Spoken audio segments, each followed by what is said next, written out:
and kick things off. Welcome to Cyberweek 2019. This is really exciting. It's super fun. I don't know if you guys know the history of Cyberweek, but Ethan started doing Cyberweek. I think the first one was in 1997. And I think I joined, my first one was in 1998. And Cyberweek was actually where we came up with the term online dispute resolution. That was one of the discussions at Cyberweek. What should we call this field?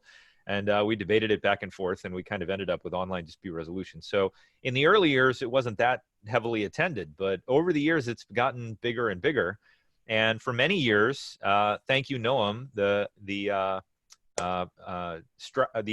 Creighton dispute resolution program, and Brian Hansen in particular, hosted Cyberweek on ADR Hub, which is a great website if you haven't checked it out, by the way, adrhub.com.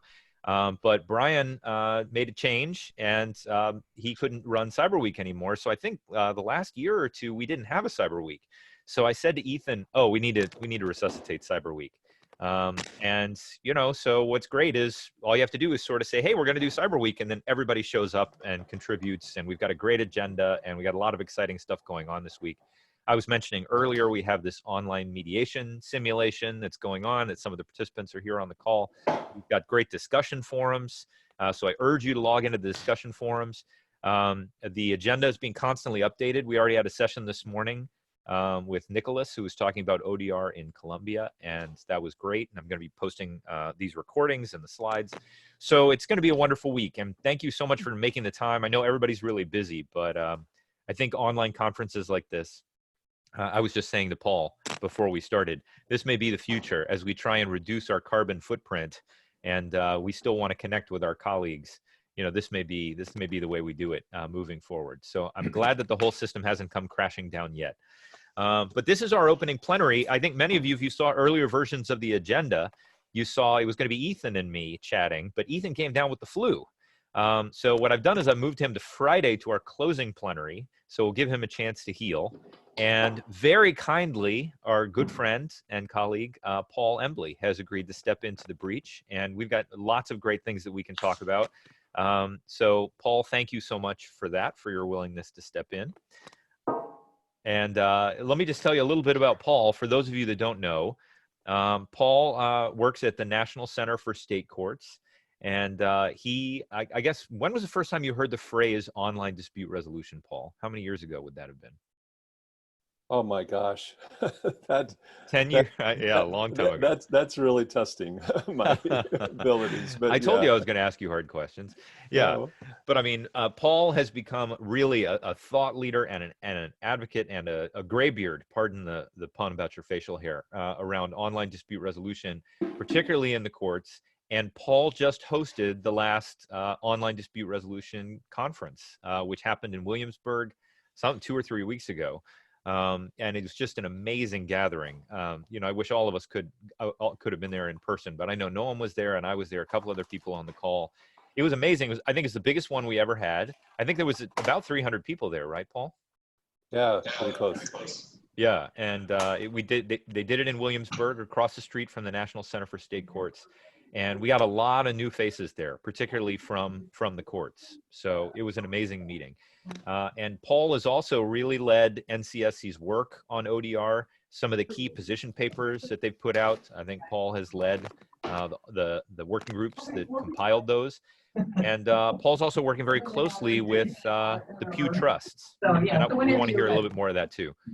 So what I might ask you is, if you're not talking, if you could mute your microphone, just because there's going to be a lot of us on the call, so we might get some background noise.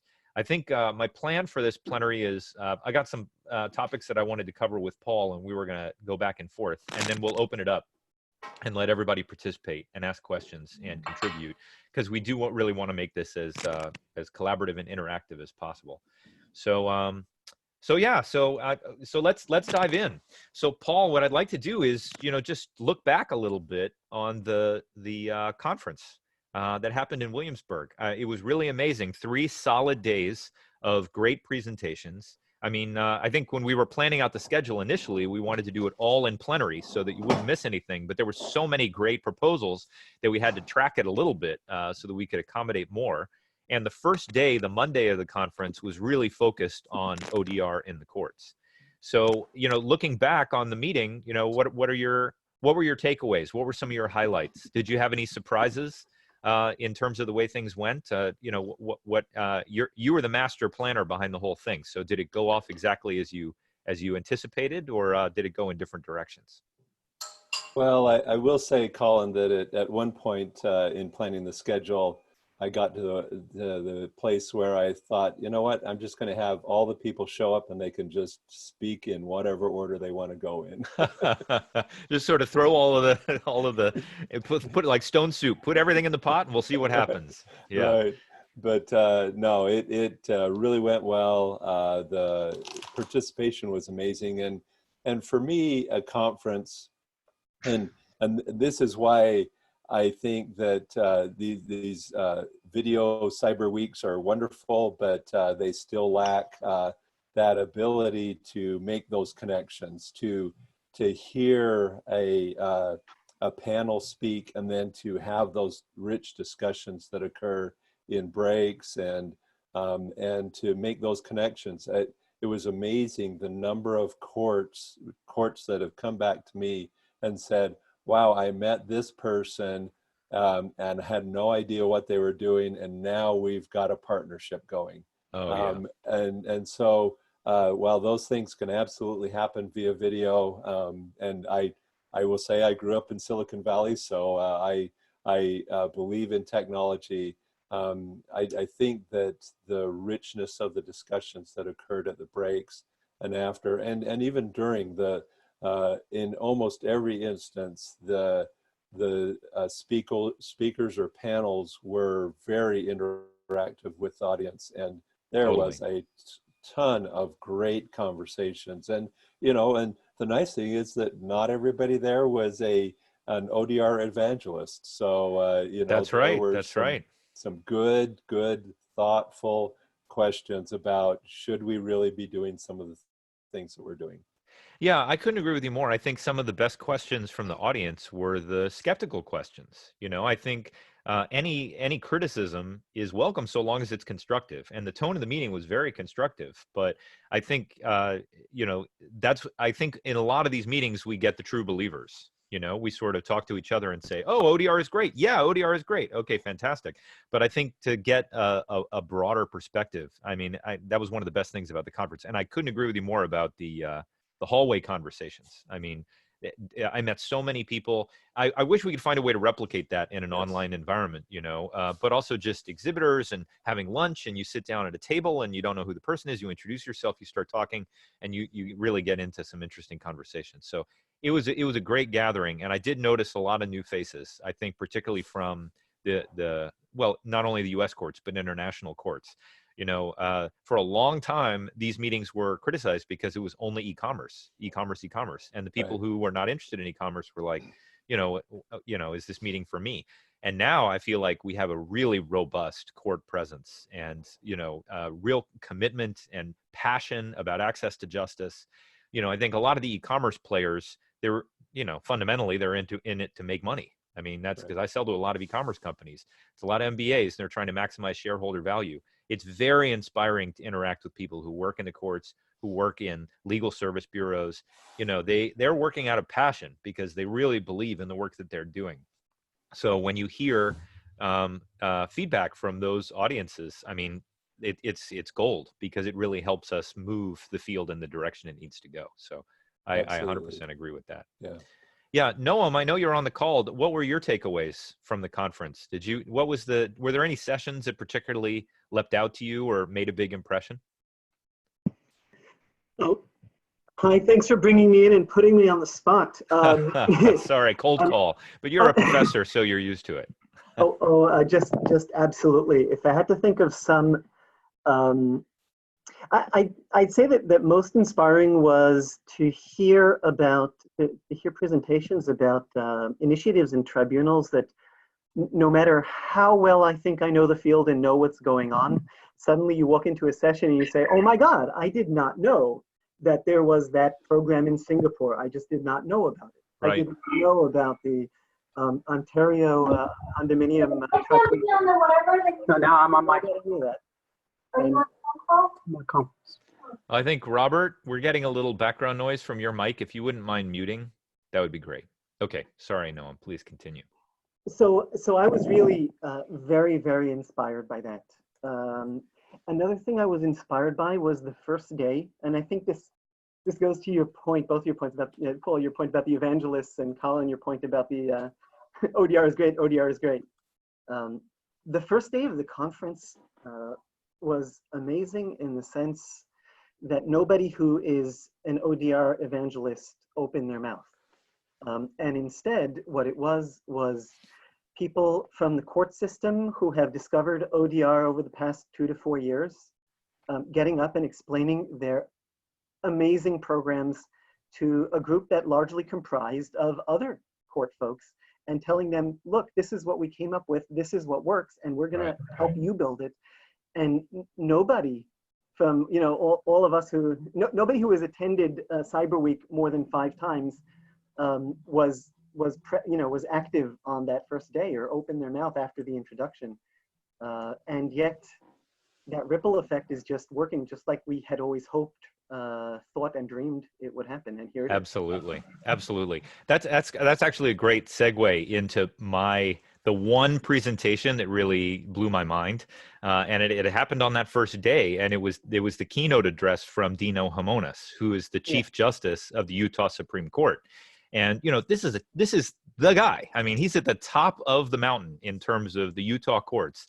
And the things that he said about online dispute resolution and the transformation of the law, you're right. I was kind of slack-jawed, like to have someone in that position of authority saying the kinds of things that I feel like we've been saying in the ODR field for the last 15 years. And sometimes better. Yeah. Yeah, exactly. Yeah. No, I mean, because it's coming from his firsthand experience. I thought that really, really rang my bell. And I ended up writing a blog post about it because as soon as he started talking and he put up some of his slides, I pulled up my laptop and immediately started typing because I wanted to get this down to make sure that we didn't lose it. But it's exactly what you said, Noam. To have someone with that kind of authority and that kind of expertise in the courts who spent so many years on the bench, getting up in front of this conference and saying, what's the quote? I have to quote it exactly. He said, this is what his slide said. Dino's slide said, ODR is here to stay. The majority of states and a number of countries have launched ODR programs or platforms. Get over it. And if you're not one of them, get on with it. I'm like, wow, oh my gosh. It's one thing for Ethan or me or for you, Noam, or an ODR advocate to say that, but to have a Chief Justice from the Utah Supreme Court get up and say that, I felt that's amazing. And it really means these ideas are entering the mainstream in a big way.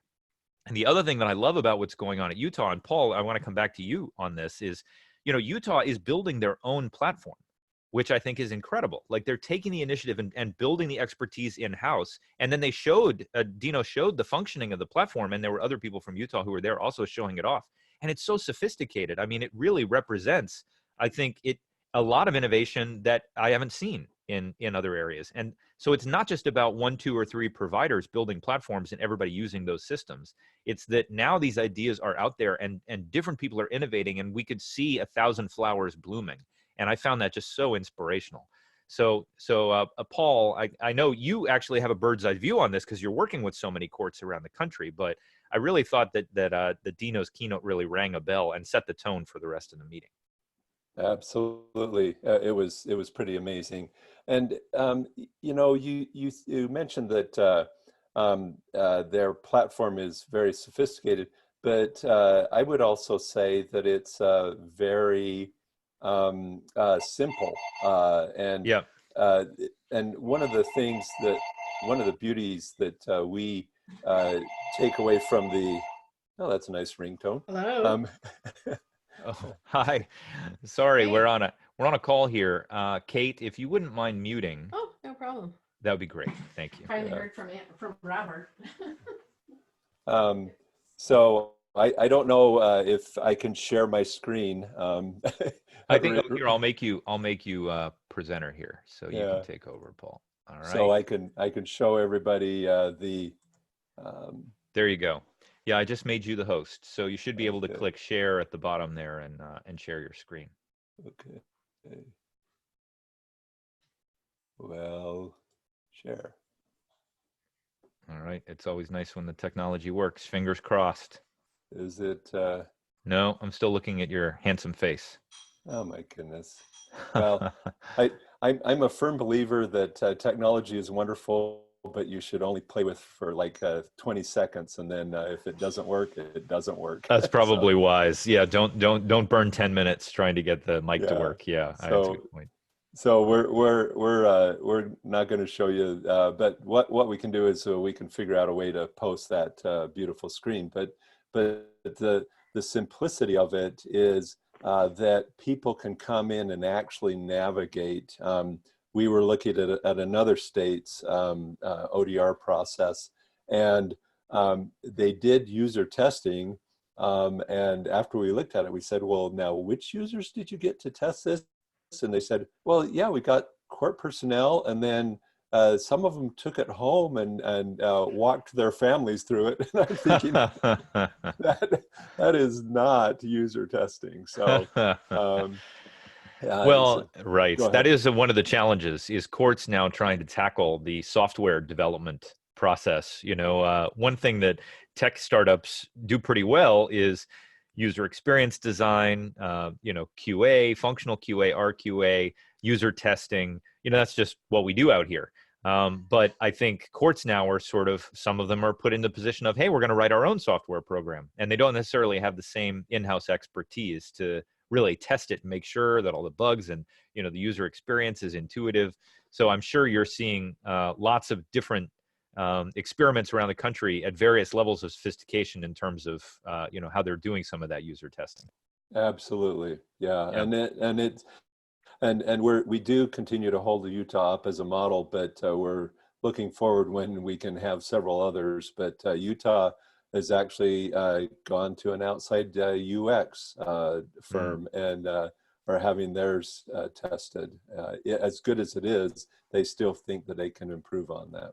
Well, and that's one of the things I say about these software platforms is it's kind of like owning a software platform is kind of like owning an elephant. It's cool. Hey, you have an elephant, but it's actually a lot of work because the elephant has to eat and the elephant has to sleep and the elephant gets sick. And so sometimes partnering with outside organizations so they can bring their expertise in, maybe an outside elephant trainer or veterinarian or something like that to help you out. Sometimes I think as particularly public entities, public bodies can get into a software development process and they don't really know how long it's going to take, or they think maybe, well, we'll throw $100,000 into this and then it'll be done and then we can use it for the next 10 years. But unfortunately, these software platforms require constant investment, constant reinvention. You're constantly making changes. You always have bugs. So what I always say is, if you have $100,000 to spend on a software platform, don't spend $100,000, spend $50,000. So you have the other $50,000 so you can continue to update it and make sure that it works and refine it, because a lot of the value comes from hearing back from the users and then making changes. So it sounds like you're helping to coach some of these courts as they go through that process. Absolutely. So Yeah. Colin, I know there's a great chat going on. Can we actually bring that into the physical space, shall we say? Definitely. Well, let's see. Well, the first thing is we can ask the people who are posting in the chat if they want to talk. Well, so let me jump in and say, yes, we will absolutely make the Utah presentation available. That's very easy to do. And actually what I'll do, Colin, is I'll send you the link that has all of the presentations from the ODR conference or the ODR fantastic. forum. Fantastic. And then there's a great conversation going between Jeff and Heather about the access to justice and some of the stats that Utah has. So access to justice is always an interesting topic, because when we start to go there, we all believe that everybody should have, we should have 100% access, and that everybody should have that same, top tier access to the justice. I think Justice Simonis probably said it best, where he says, do I wish everybody could be represented by a top lawyer in court, no matter what their issue is? he said, absolutely, that is the way that we should be working. But the reality is we will not get there. That is just not going to happen. And so what we need to do is figure out a way to use technology and other means, process improvement, to actually get access to more people, and then just continue to refine that so that we can get more and more and more people. Now, just some of the stats from Utah that are interesting. One of them is that they have, I calculated it the other day, and it was, they have an opt-out process, meaning that ODR is part of their is their small claims process. So you can't come into court any other way than going via ODR. Now, they do have an opt-out process, and it is very, very liberal. If you ask for an opt-out, you are granted it. Now, I did hear the other day that actually they have denied one of those, and they denied one of them because the person just was, I don't even know how to describe it, but he just wanted to stick it to people, and he was very confrontational no matter what. And so the judge told him, no, you are going to go through the ODR process. But in the other instances, they have had less than 1.5% who have requested an opt-out. And in half of those cases, so it was about 20, in about half of those, the judge actually said, you don't have the ability to use the technology, or this is beyond you. So about 10 of them, people requested because they personally knew that they didn't have the technology or couldn't use it or whatever.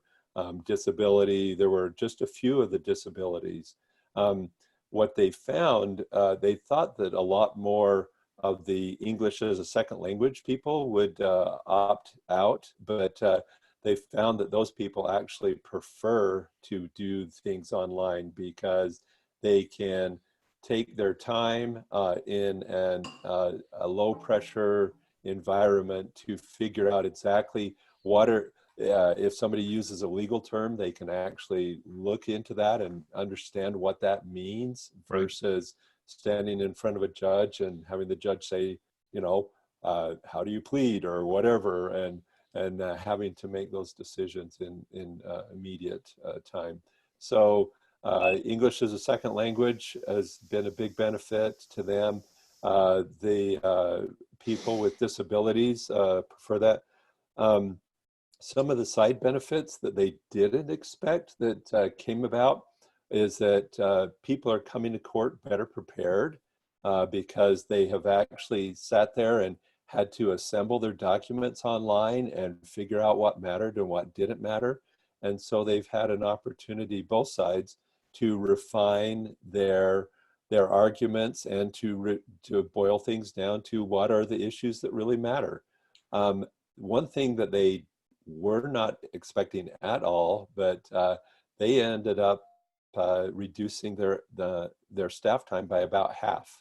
And what they're saying is that now they can take those staff and actually have a richer situation for people who actually do come into court and have that face-to-face interaction with each other and with the judge. So they're seeing a lot of those benefits. Some of the stats, they had about, I want to say it was like a 72% default rate, which is actually a little bit lower. Most courts are about the 80 to 82%, but they have gone down to, it's hovering around 55, 52%. So amazing. Their default rate is dropped. So let me stop there and ask, you know, are there questions or other things that people would like to know about from Utah? Well, I want to leave time open for people, but there were a couple of things I wanted to react to what you just said. You know, one of the things Dino said in his keynote, which I thought was very powerful, he quoted retired California Court of Appeals Justice Earl Johnson Jr. He said, poor people have access to the American courts in the same sense that the Christians had access to the lions when they were dragged into a Roman arena. And I was like, wow, Wow. okay, that's intense. You know, again, coming from a Chief Justice. And I think Nicholas, who did our presentation this morning, I think he said that, you know, studies have shown something like 4 billion people around the world lack access to justice. And I see Jeff posting. I mean, Jeff, obviously working through Internet Bar. And Jeff, I'm eager to have you pipe in on this, but you know, we talk about the unbanked, you know, people around the world that don't have access to financial institutions. But, you know, Jeff has taught me about what they call, quote unquote, the unjustest, you know, people that literally, because of the limitations in the existing justice system, it's not a feasible option for redress for a huge number of people around the world. So this notion of using technology as a way to expand access to justice, I will say that was not a key topic in ODR for the first 10 or 15 years of its life. You know, we didn't really talk about access to justice. We talked about fast and fair redress and how that was very important for establishing trust. But this is something that I've really learned from working in the justice sector, is the notion of this crisis of access to justice, this crisis of self-represented litigants. And it's not just a US problem, it's a global problem. And how ODR and these technological tools can really open the gates so that many, many more people can get access to fast and fair redress, so that they don't just give up and say, it's not going to be worth it. So Jeff, I don't know if you want to pipe in on that. I see you're posting in the chat about it, and Paul, that's in line. The other thing I'll say, and I will shut up because, you know, the challenge with me is I can talk too much. I think these statistics are really, really important for us, because those of us who love ODR and are excited about it, we can go around and talk about the promise, but it's only when you actually get these results. And they're not coming from someone like me, who is an ODR advocate, or a service provider who's trying to sell you something. When Dino Himonas and the Utah courts can stand up and say, these are the results that we've gotten from rolling this out, and we're not trying to sell you anything. We're just sharing our experience. And this, Paul, I would like for you to talk a little bit more about the partnership between NCSC and Pew, and some of these grants that Pew has made to researchers to do some of this empirical longitudinal research on ODR, so we can really generate hard numbers about what the benefit of these approaches might be, and so that we're not talking about the promise of ODR. We're talking about the actuality of ODR. Like, this is what has been achieved. So, Paul, let me just throw that back to you and see if you have an opinion about it, and then we can see if others have comments. Well, absolutely. So when we talk to anybody who's contemplating doing ODR, and we have had an opportunity to talk to a lot of different states and jurisdictions, we say two things. First of all, you really, really need to reimagine your business processes, because the courts love process. You know, they always talk about due process, and we absolutely need that in the justice system. But when you're looking at 48 steps, which is not atypical of a court process, most people don't have the stamina to go through that, or get very confused. What we find is that of the 80% of the people who have legal issues who don't utilize the courts, half of them start the process but then just give up because they just can't make it all the way through. And so we say, look at your business process and reimagine that. And then the other is, you absolutely have to track stats, you know, and we give them a list of things that they should be tracking. We say certainly add to that if you want to, but it is so critical that you know where you're coming from, and you can see those, you can measure those things along the way, so that you know, where should we put additional resources? What are we getting wrong? What are we getting right? There's another state that's similar in size to Utah. Utah has had about 2,000 issues go through ODR.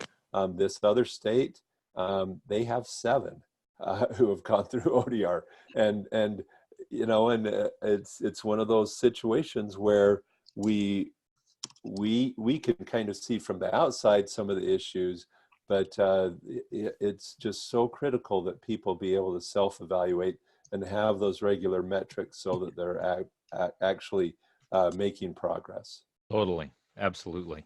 And Jeff, I know you had a comment you wanted to make. Do you want to pipe in? Well, sure. Can you hear me okay? We can. Yep. Clear as a bell.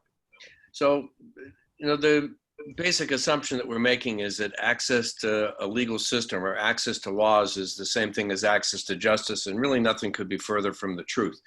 Law doesn't define all the norms and the rights of a society, especially one that's global and emerging. And when you take a look at how access to justice is being measured globally, and that link that I sent around, we're in the state of about 1 in 4 people around the world have access to some form of a justice system. Even in baseball, that's not a good average. And that's in a justice system when we're aspiring for 100%.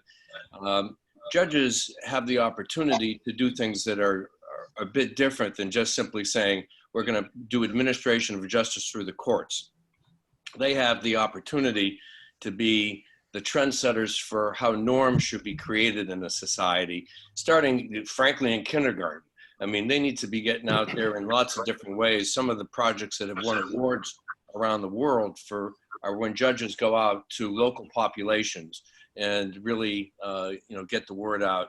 But usually it's about things like domestic violence and other things. It's, when the system's really broken down and cultural norms are pretty tough.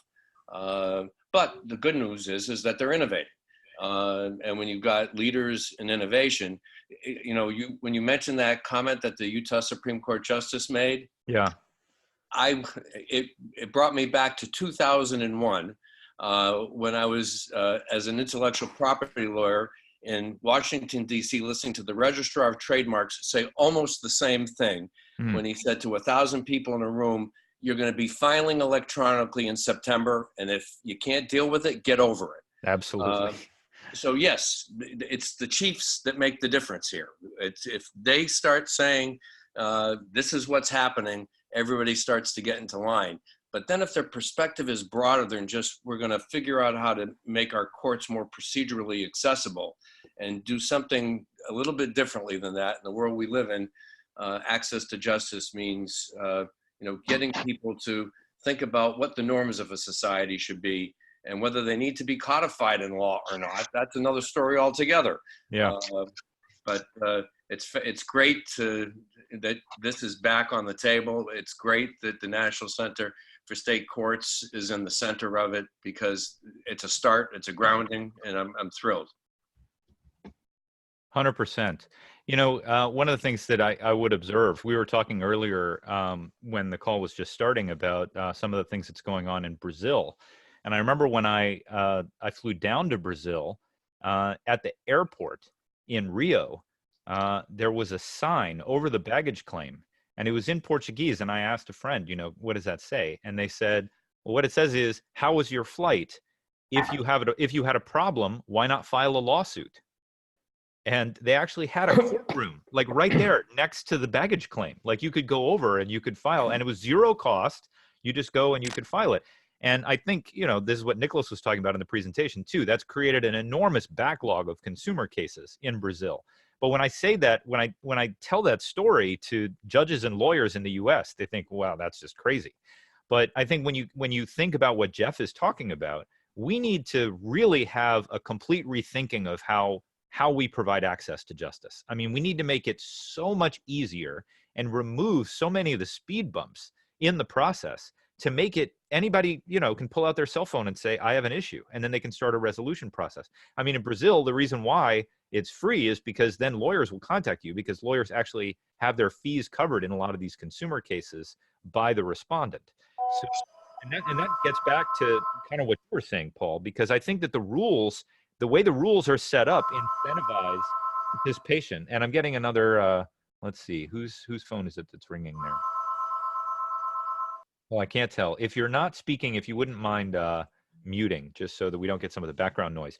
But, it's interesting that you said there's another similarly sized state that only has had 7 cases versus Utah that's had thousands of cases. And that may be opt-in versus opt-out, for instance. if you present to your party, to your litigants, hey, would you like to use this process? I mean, a lot of people aren't going to do it. It's like they say with the organ donor stickers on driver's licenses. When they made it opt in, it was only like 10% of people. When they made it opt out, it was only like 10% of people that didn't do it. So we have to think about the systems designers, the people that are putting these systems together. They create incentives and create the rules that, and it may be that that's the way that we're going to get to greater penetration of ODR, because as Jeff said, people at the top of the chain, the chief justices say, I think this is better and we're going to do this because this is where we need to evolve towards. So Paul, what do you think about all of that?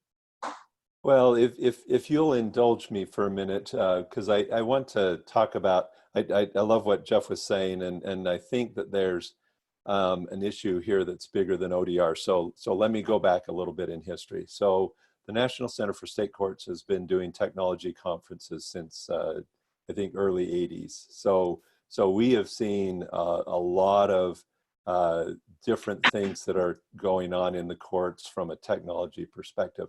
What is interesting is that until about 4 or 5 years ago, all of the technology conferences were all about how do you make courts more effective, how do you make clerks more effective, how do you make judges more effective, and all that.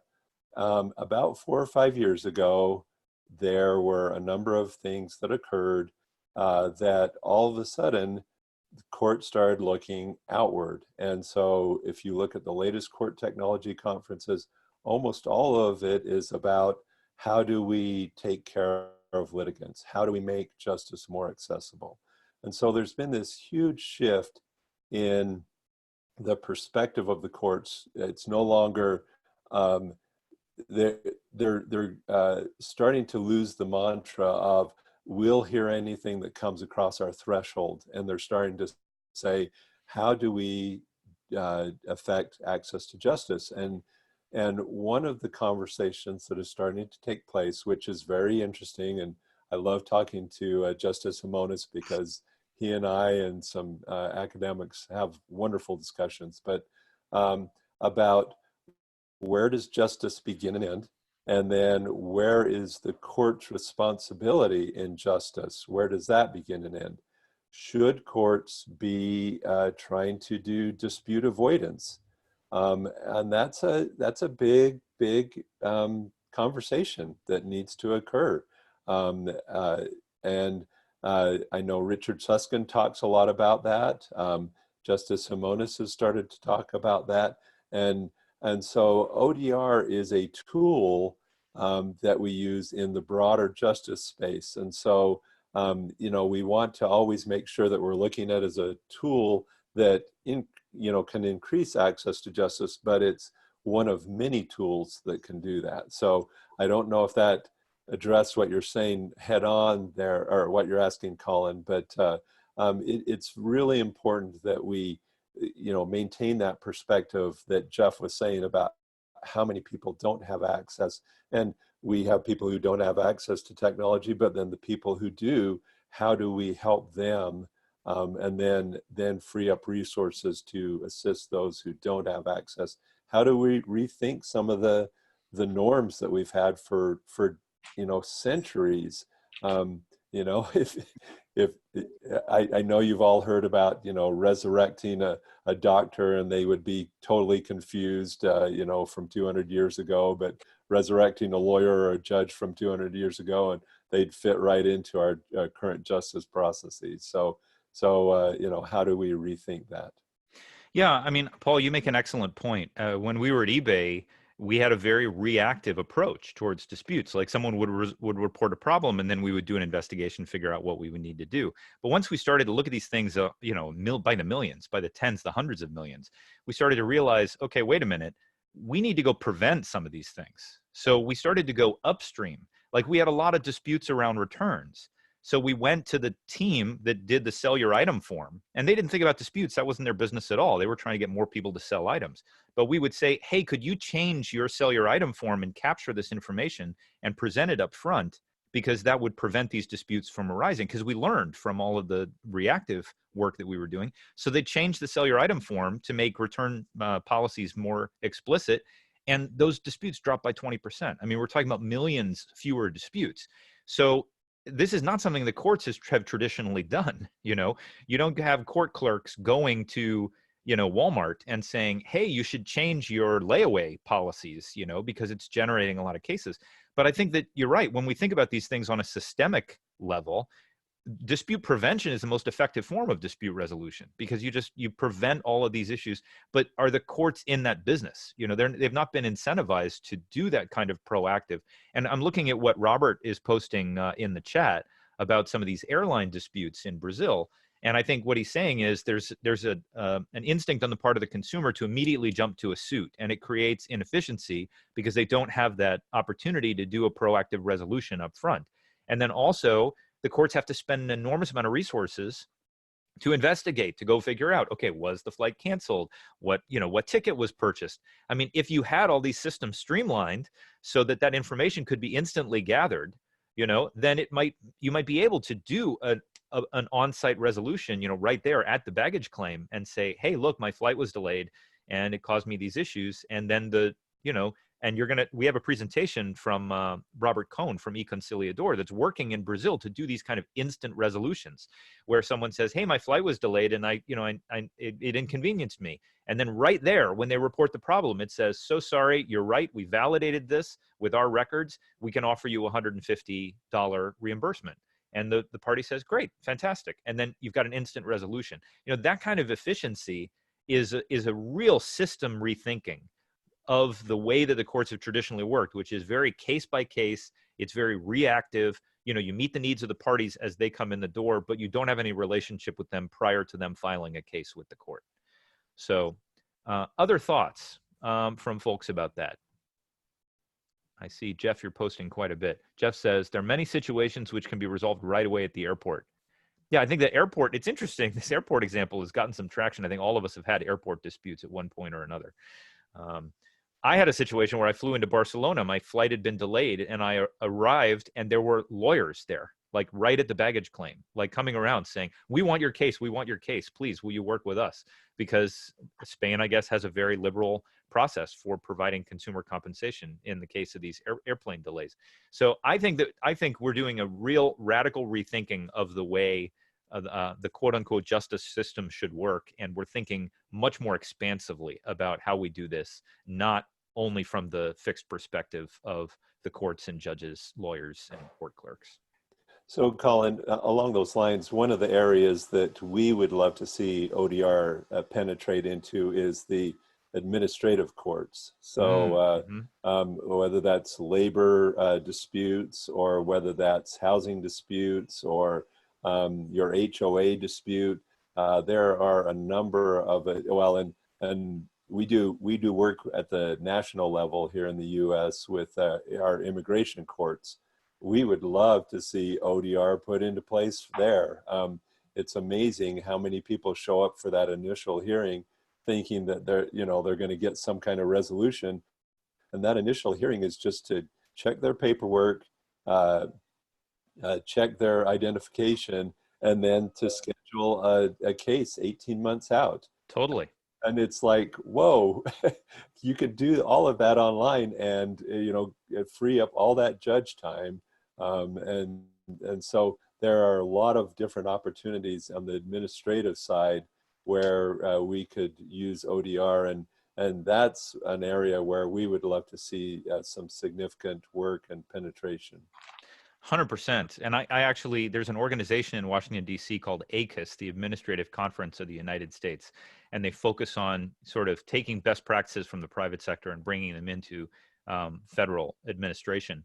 And we had a meeting there to talk about ODR, and it was incredible. We had people show up from ICE, from the immigration courts. We had people show up from Social Security because they have to do disability determination hearings.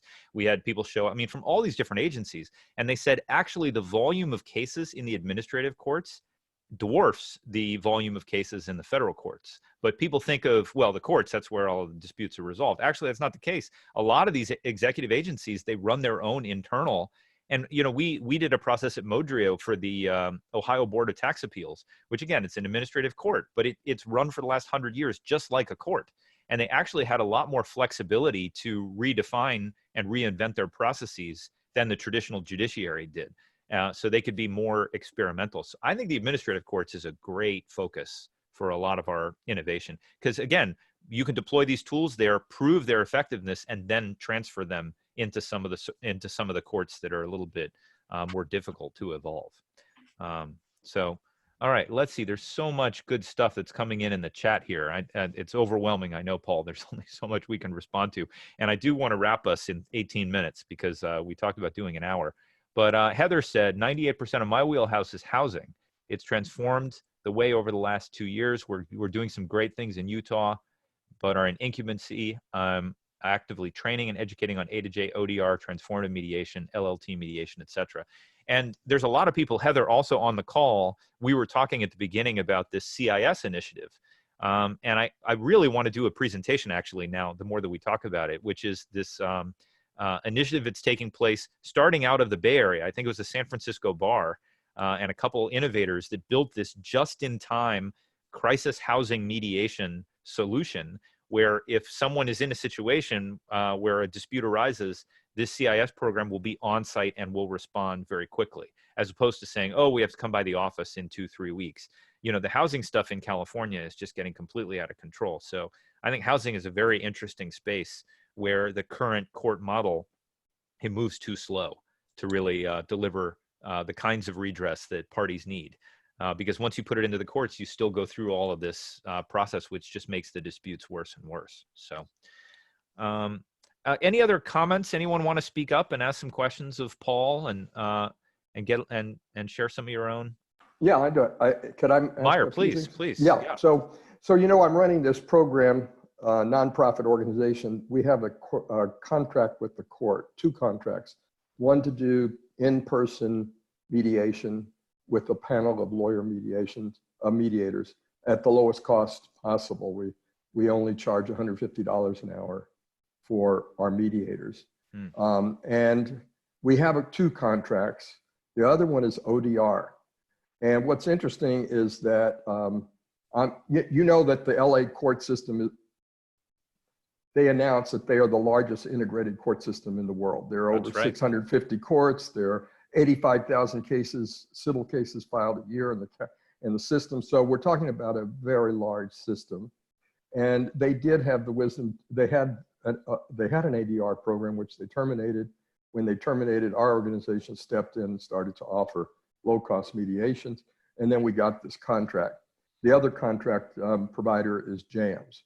But I hear they're not getting too many cases because their fee structure is much higher. I've done a few of the ODR cases when I've asked attorneys and their clients if they would do it. And it's very hard to sell. I'm curious where it starts. Does it start with a Supreme Court justice, like in Utah, telling the legal community, you got to get on board? Or where does it start? How do you train lawyers? Do you tell lawyers it's effective? It's really very difficult to change the culture of lawyers who feel that maybe this is not as effective a way to resolve disputes as face-to-face. So that's one issue. The other issue is we get a lot of calls because our name is on all the paperwork that parties receive.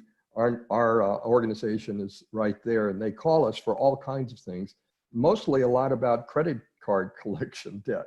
And it's interesting. It's impossible to get the collection firms to even consider mediation, much less ODR.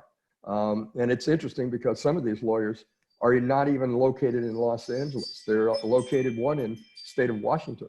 So it's interesting that even though it would be expedited, maybe get quick resolution, hard to get the legal community on board. And I'm just wondering, Paul, if there's anything that you've done or have you focused any attention on getting the legal community, or does it have to come from the courts compelling?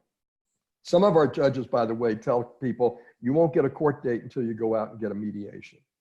And so that helps to bring them into we get inquiries. So we've had in the last quarter, we had over 100 inquiries and about 30 cases we've resolved. So it's just starting to evolve and grow. But I think LA is really a place where we could bring ODR and make it work because of traffic, cost, expense, convenience, everything. It's all about, and talk about access to justice. People just can't get to the courthouses where there's only 2 courthouses in LA. One is in one north part of the county, one is in the south part of the county.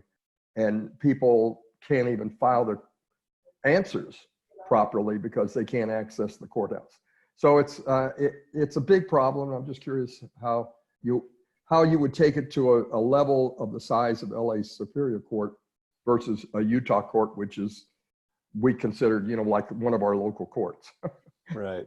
Well, so all great questions. And, the thing that we found is that there's no wrong door in terms of getting ODR into the court. So we have seen some where in most instances, there have been strong partnerships with the bar and the courts and typically legal advocates. But we have seen some places where the bar has actually pushed and said, we feel like ODR needs to be implemented.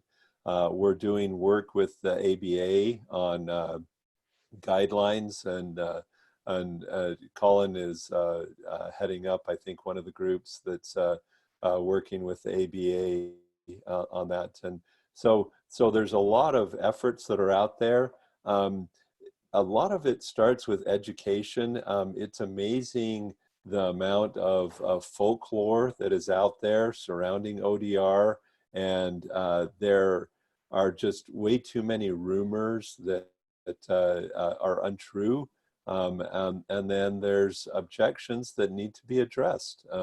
And so having that dialogue, and typically with a neutral, I think that's one of the benefits that I have at NCSC is I can be that neutral. I can go out and I can, if nothing else, I can become the common enemy so that they can all bond.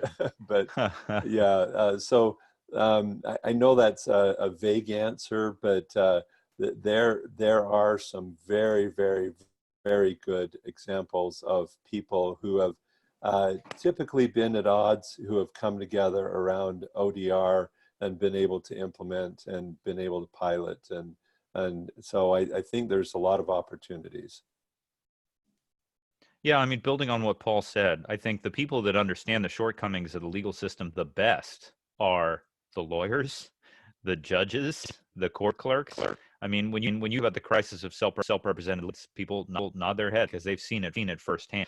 That doesn't mean that they're eager to take on solutions that feel threaten their livelihood. But I think we just need to get better in the field about explaining how these changes, they don't represent a threat. They represent an opportunity. I really think, if you look at the technological changes in medicine, finance, and entertainment, it did eliminate some jobs, but it created many more jobs. We still have a lot of people in the medical system, more than we ever before. We have a lot of people working in banking. That's going to have a law. It's going to transform the law. And people don't like change.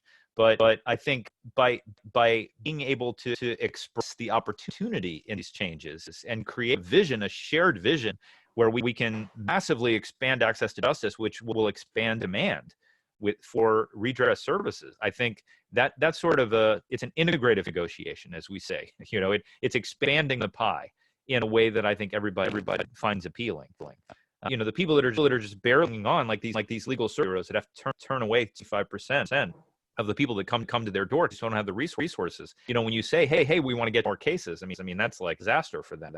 But by saying, hey, look, and what Paul talked about, using these tools can lower your administrative burden, so your human resources are devoted on the things that most require human resources, like connecting with people and empathy and doing that really human-powered work. So, I think we need to articulate vision in a way that appeals to all the players. The people don't see themselves losers in the equation.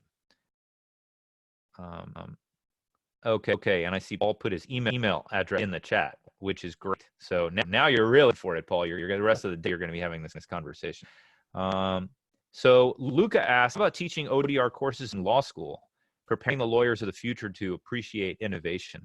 You know, one of the things that that Dino talked about, and I know we're getting to the end of our time here, but Dino talked about we need to not just require Ds for everybody who provides legal services. What people could get a BA and they would be qualified to do, you know, legal services in cases, maybe not a death penalty case, but they could handle closing cases, or they could handle, you know, smaller type issues. Oregon, I know, is talking about these kind of legal practitioners, kind of like nurse practitioners that are authorized to do certain kinds of cases. So I think, you know, Luca's asking a great question, Paul, like how can we change legal education so as to better meet these needs?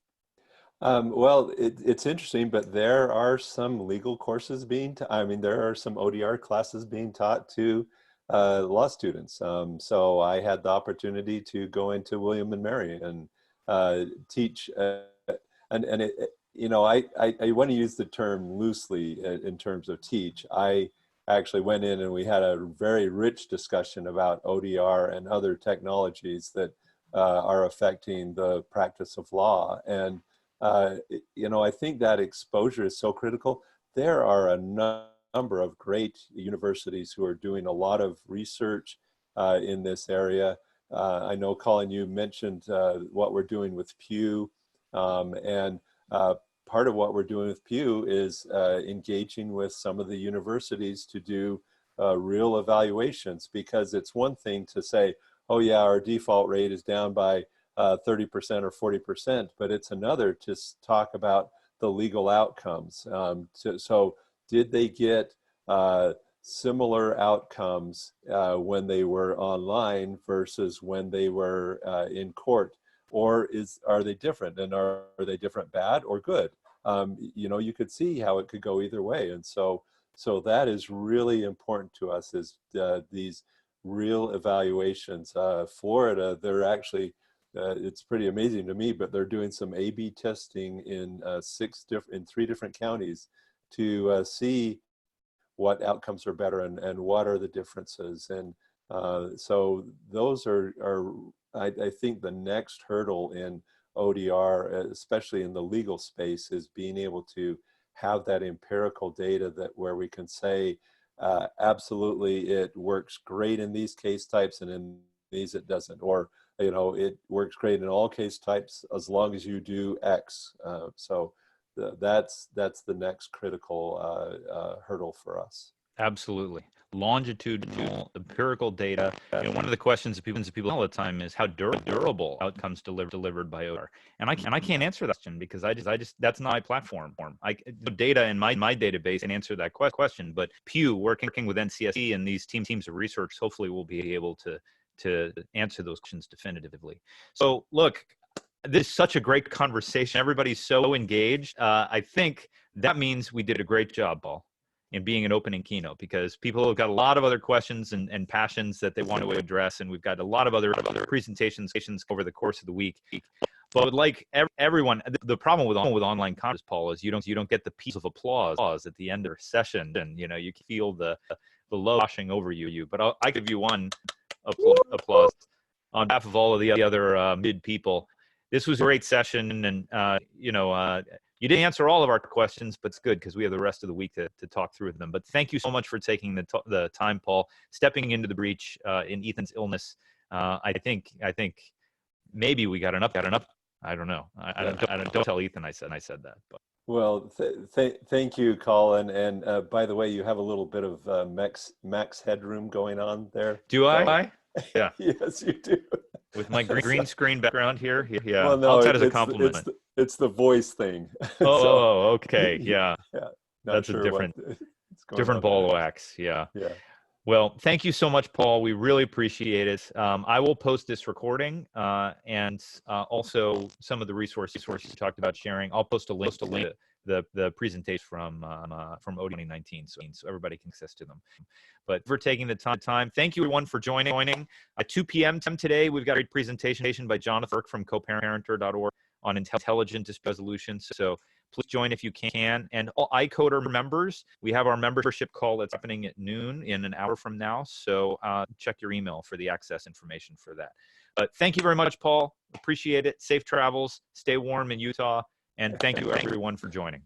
Thank you. Okay. Bye-bye. Bye.